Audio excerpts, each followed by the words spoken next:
parole, que le Seigneur puisse parler à chacun de nous avec précision. C'est l'Esprit de Dieu qui parle. Ça parle au cœur de l'Église. Alléluia. On prie le Seigneur pour la parole. Éternel mon Dieu, ta parole est la vie, ta parole est la vérité, Seigneur mon Dieu. Nous te prions de prendre le contrôle ce matin, Seigneur mon Dieu. Enseigne-nous, Seigneur, ce matin, Papa. Parle à nos cœurs, nous tous qui sont dans ta présence ici. Nous avons besoin de toi, Seigneur mon Dieu. Que, Seigneur mon Dieu, tu ouvres notre compréhension, que tu ouvres nos cœurs, Papa. Oh, Seigneur mon Dieu, que tu pénètres nos vies par ta parole, Seigneur. Et que ta parole ne soit pas, Seigneur, nous ne soyons pas bonnés seulement à écouter. Mais aide-nous, Seigneur, à mettre en pratique ta parole, Seigneur mon Dieu. Et à vivre selon ta parole par la grâce de ton nom, au nom puissant de Jésus-Christ. Amen.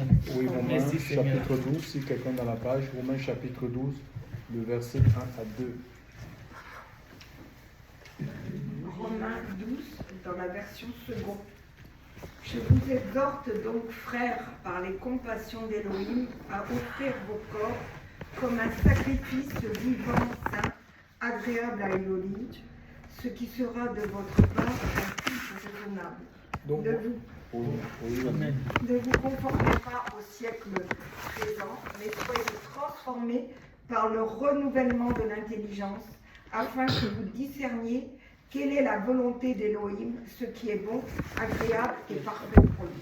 Donc voilà, ici c'est une exhortation de l'apôtre Paul à une église, l'église de Rome. Rome, ce n'est pas une dénomination, d'accord? Rome, c'est la capitale de l'Italie. Et l'église, comment l'église est-elle rentrée à Rome? C'était après la Pentecôte. Donc quand il y a eu l'effusion de l'Esprit, il y avait des Juifs romains, des Juifs qui habitaient Rome, qui étaient venus dans cette fête-là, la fête de Pentecôte, une fête de pèlerinage. En Israël, il y avait ce qu'on appelle, il y avait trois fêtes qui étaient des fêtes de pèlerinage en fait, où les gens 3 fois l'an, ils se rendaient pour ces fêtes-là à Jérusalem, parce que Jérusalem était l'épicentre de l'adoration. Et après qu'il y ait eu l'effusion de l'Esprit, ils sont retournés à Rome, parce que c'est là où c'était leur lieu de résidence, c'est là où ils vivaient, ils habitaient, c'est là où ils avaient leurs activités. Et c'est comme ça que l'Église s'est mise en place, les partages, la communion fraternelle. Et Paul va les envoyer des lettres d'encouragement, d'exhortation. D'accord? Peut-être qu'ils n'avaient pas tout compris. Comme on ne sait pas tout, on se donne nouvellement au Seigneur. Alléluia. Il va leur dire que plus que de chanter, plus que de jeûner et de prier, offrez vos corps. C'est pas que c'est mauvais de chanter et de jeûner ou d'adorer le Seigneur. Si la vie avec Dieu, la vie chrétienne se résumait seulement à chanter, à adorer, à intercéder, Jésus n'aurait pas dit à ses contemporains lorsqu'il rendait ministère sur la terre, en Palestine, il n'aurait pas dit à ses contemporains que mais ce peuple m'honore du bout des lèvres, mais le cœur est éloigné de moi. Donc ici, il faut qu'on doit se réajuster en fait. Donc la première des choses, c'est l'offrande de notre vie, c'est le sacrifice de notre vie. C'est indispensable si nous voulons voir la gloire de Dieu. Comme Moïse. Moïse avait demandé à voir la gloire de Dieu dans le livre de Exode 33, verset 18. Et le Seigneur va lui dire, personne ne peut voir ma gloire et vivre. Alléluia. Et on va lui demander de rentrer dans le creux du rocher. Alléluia. Aujourd'hui, le Seigneur, ce n'est pas question de rentrer dans un creux quelconque pour expérimenter la gloire de Dieu, pour vivre la présence de Dieu. Il y a un endroit où le Seigneur nous veut que tous nous allions. C'est l'autel de la croix. Alléluia. C'est à l'autel de la croix, parce qu'à l'autel de la croix, il n'est pas seulement question du sang qui coule pour réconcilier l'homme avec Dieu, mais il y a aussi ce feu de Dieu-là. Parce qu'on est comme un animal en fait. D'accord? Dieu nous voit, c'est comme un animal, c'est une métaphore en fait. Il nous voit comme un animal, comme les animaux qu'on offrait à l'autel là. Et ces animaux étaient consumés par le feu, ils étaient changés. Imaginez un peu, on offrait les animaux dans l'autel, ces animaux brûlaient au point de devenir la cendre. D'accord? Amen. Et c'est comme ça, c'est l'autel. Il faut que nous allions à l'autel de la croix. Le feu va consumer les impuretés. Ça va changer, ça va nous changer intérieurement, notre cœur, le cœur, hein, nos pensées, la pensée. Quand on parle du cœur, c'est pas le muscle, hein, c'est l'homme-esprit en fait. Parce que quand on parle de pensée, c'est l'esprit de Dieu et la pensée, les pensées que nous émettons, c'est la partie visible de l'esprit en fait. D'accord? L'Écriture nous dit que l'imagination de leurs pensées était portée chaque jour un peu plus vers le mal. Et ça se passe au niveau de notre cœur là en fait, l'homme intérieur. Et nous savons que le Seigneur dit que c'est de l'intérieur du cœur que viennent des mauvaises choses, tout ce qui est mauvais. Et pour cela, il faut que nous donnions, si nous voulons que nos louanges, notre adoration, notre intercession plaisent au Seigneur, il faut que nous nous offrions entièrement. Comme nous sommes là ce matin, c'est plus que être là présent, parce qu'on peut être là et ne pas être là, être absent. Totalement. Oui. Je dis même que ça va même finir. Ça va finir quand? Tu vois, parce que j'ai mes rendez-vous, vous voyez un peu. Donc ta pensée peut être ailleurs, d'accord? Il faut que tu ramènes ta pensée, oui, ici, oui, à l'obéissance de la parole de Dieu. Il faut que tu te concentres à écouter, parce que la foi vient de ce qu'on entend, et ce qu'on entend via la parole de Dieu. La parole de Dieu a le pouvoir de nous purifier en fait. Ça va purifier notre pensée, nous recevrons la force, chers frères et sœurs, d'abandonner, de quitter le mal par la puissance, surtout lorsque les paroles sont des paroles qui sont ointes de l'Esprit de Dieu. Alléluia. Donc nous devons nous offrir vos corps comme un sacrifice vivant, saint, agréable. Un sacrifice saint, agréable à Dieu, ce qui sera de votre part un culte à Dieu. Donc c'est pas on ne fait pas, ta vie doit devenir un culte. C'est ta vie qui doit être un culte pour le Seigneur. Quand il te voit comme ça, il est content. Il dit, je suis content pour ma fille, je suis content pour mon serviteur, je suis content pour ma servante, parce que ta vie lui appartient en fait. Ta vie dépend de lui. Alléluia. Gloire à Dieu. Ta vie dépend du Seigneur et Dieu veut que nous dépendions de lui. Il y a beaucoup d'inquiétudes, de peur, d'incertitude, parce que on ne veut pas se ranger. Ces inquiétudes, ces peurs-là ne peuvent pas se volatiliser comme ça. C'est la relation avec le Seigneur. Ouais, quand Moïse a obéi, quand il est rentré dans le creux du rocher, le Seigneur, Dieu, il a eu ce qu'on appelle un lifting en fait. Il est devenu, il était rayonnant, il n'a même pas conseillé, il avait changé tellement la présence de Dieu était, oui, la gloire de Dieu était déposée sur sa vie. Hein? C'est pas un homme. Il n'y a pas de secret dans ces choses-là. On veut la gloire de Dieu. Tu veux une jeunesse spirituelle. Nous voulons une jeunesse spirituelle. Nous voulons être jeunes dans l'esprit. Tu peux être avancé en âge, mais l'esprit ne vieillit pas en fait. D'accord? Tu es jeune spirituellement. Dieu n'est pas vieux. D'accord? Tu as une vie, une jeunesse au-dedans de toi. La force du buffle en fait, la force du lion, chers frères et sœurs. Et ça, c'est Dieu qui te donne cette force-là, celui qui te donne cette capacité, mais à condition que nous donnions entièrement à lui, plus que des prières. Le Seigneur dit, mon fils, dans le Proverbe 23, verset 26, on peut lire ça, Proverbe 23, verset 26.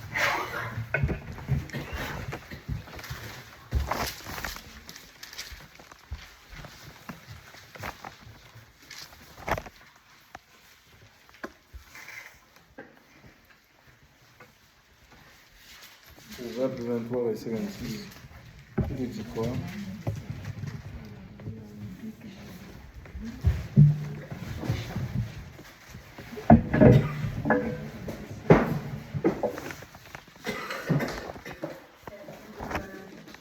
Proverbe 23, verset 26, il dit quoi? Mon fils, donne-moi ton cœur et que tes yeux se plaisent dans mes voies. Oui, tu vois, mon fils, donne-moi ton cœur. C'est le Seigneur qui dit mon fils. Le Seigneur dit mon fils, ma fille, donne-moi ton cœur. D'accord? Et que tes yeux se plaisent dans mes voies. Dieu a fait des voies droites. Et les hommes ont fait des voies tortueuses. Il dit, donne-moi ton cœur, mon fils, donne-moi ton cœur. Au-delà, au-delà des prières, au-delà des jeûnes. Parce qu'on peut donner les jeûnes, on peut faire des jeûnes, des prières, et que notre cœur n'y est pas. Il dit, donne-moi ton cœur, mon fils, donne-moi ton cœur, ma fille.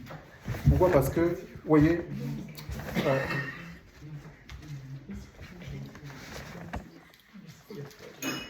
l'homme, on dit, pourquoi? Parce que le Seigneur veut, c'est Dieu qui enrichit nos cœurs. Je crois qu'il y a un passage dans l'Écriture qui dit que de lui viennent les sources de la vie. Garde ton cœur plus que toute autre chose. Je crois que c'est dans le proverbe. Proverbe aussi. Proverbe, oui. Proverbe 4, 12, comme ça, ou 12, 4.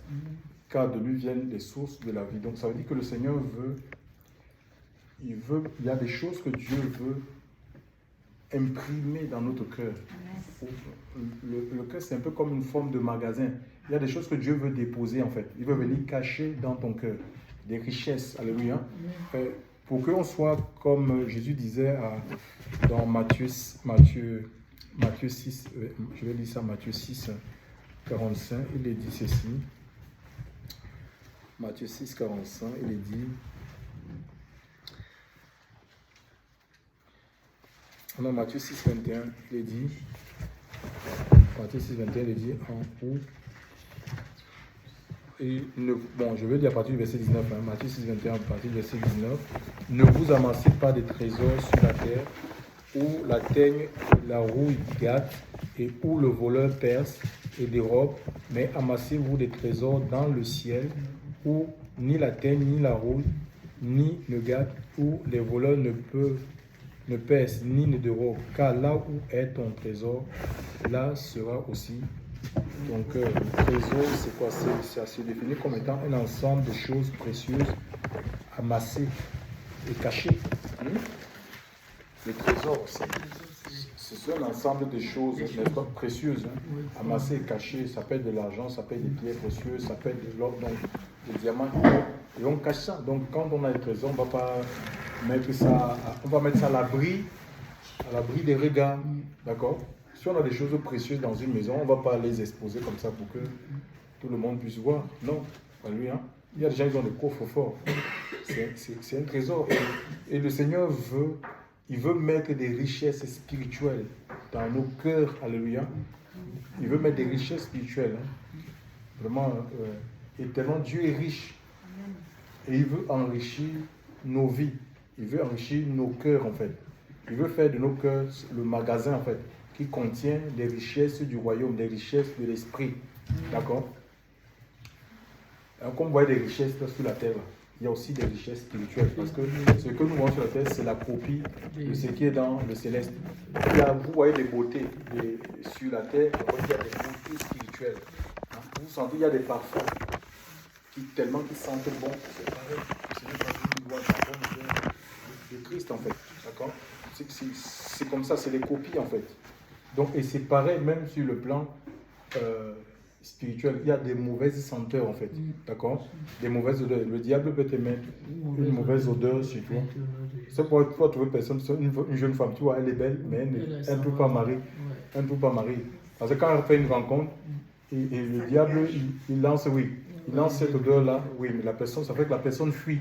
Tu vois? Donc, c'est comme ça, il y a des choses comme ça dans l'esprit qui se passent. Et vraiment, c'est un privilège d'avoir le Seigneur parce qu'il nous met à l'abri de tout ça, en fait. Là où est ton trésor, là sera ton cœur. C'est la vérité, frère. Ça, c'est la vérité. C'est comme si quelqu'un ici là a dû oublier, par exemple, une carte bancaire sur la table. En venant ici, son cœur sera sur la carte bancaire. J'ai oublié, parce que c'est-à-dire que quelqu'un peut casser et tout.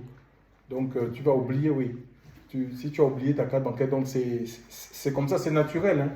Tu vas être perturbé, même étant dans la réunion. Vraiment, il faut avoir une forte présence de Dieu pour pouvoir être concentré, être présent. Vraiment, c'est comme ça, en fait. Ou même que tu as oublié ta maison, tu as oublié de fermer la porte de la maison. tu vois, ton esprit, ta pensée sera là-bas en fait. Donc, parce que tu sais que la maison ouverte, il y a un risque que quelqu'un puisse rentrer et tout emporter. Donc voilà, là où est notre trésor, là sera notre cœur. Donc, si on fait de Dieu notre trésor, notre cœur sera à lui. Et lui va remplir ce cœur. Et comme l'Écriture nous dit que c'est de l'abondance du cœur que la bouche parle, donc notre cœur débordant de Dieu, et la bouche sera amenée à parler, ça sera naturel en fait. Amen. Donc c'est pourquoi le Seigneur veut que nous lui donnions notre cœur. Hein? Nous on lui donne toute la place et l'adoration va jaillir en fait. Moi je parle des sources d'eau vive couleront de notre sein jusque dans la vie éternelle. C'est une vie jaillissante en fait. Hein? Donc ça va couler de sources où on ne va pas forcer ou essayer à vouloir prier avec l'intelligence humaine, vraiment saisie par le Saint-Esprit. Et le Seigneur veut s'unir à nous. Il veut que notre esprit s'unisse à son esprit. Ainsi, nous deviendrons des véritables adorateurs, chers frères et sœurs, ceux qui le louent en esprit et en vérité. Que le nom du Seigneur soit béni. Gloire à Dieu. Alléluia. Donc l'adoration, l'intercession, les jeunes auront leur place à partir du moment où notre cœur est totalement, oui, parce qu'il y a cette harmonie en fait, que notre cœur est totalement à Dieu. Alléluia. Parce qu'on peut faire des sacrifices, mais si le cœur n'y est pas, c'est la religion en fait. Tu vois un peu. C'est la religion. Donc ce sont des œuvres de loi. Mais c'est la foi qui doit nous pousser à servir Dieu, chers frères et sœurs, à le louer. On doit prendre plaisir à faire l'œuvre de Dieu. Alléluia. Gloire au Seigneur. On va prier Dieu vraiment que le Seigneur puisse nous visiter ce matin. Vraiment qu'il nous touche, qu'il aille en profondeur. Et s'il y a des zones de résistance, que le Seigneur puisse les briser. S'il y a des coins sombres où que la lumière de Dieu vienne éclairer ces endroits, que sa présence soit réelle en chacun de nous. Ô Seigneur, que ta présence en moi devienne réelle, que ta présence en moi devienne palpable.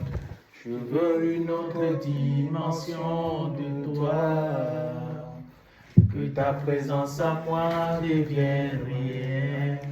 Quand ta présence en moi devienne palpable, je veux une autre dimension de toi, une dimension de toucher, une dimension de gloire, une dimension de puissance, une dimension de toucher, dimension de gloire. Dimension de gloire, dimension de puissance, que ta présence en moi devienne réelle, que ta présence en moi devienne palpable. Je veux une autre dimension de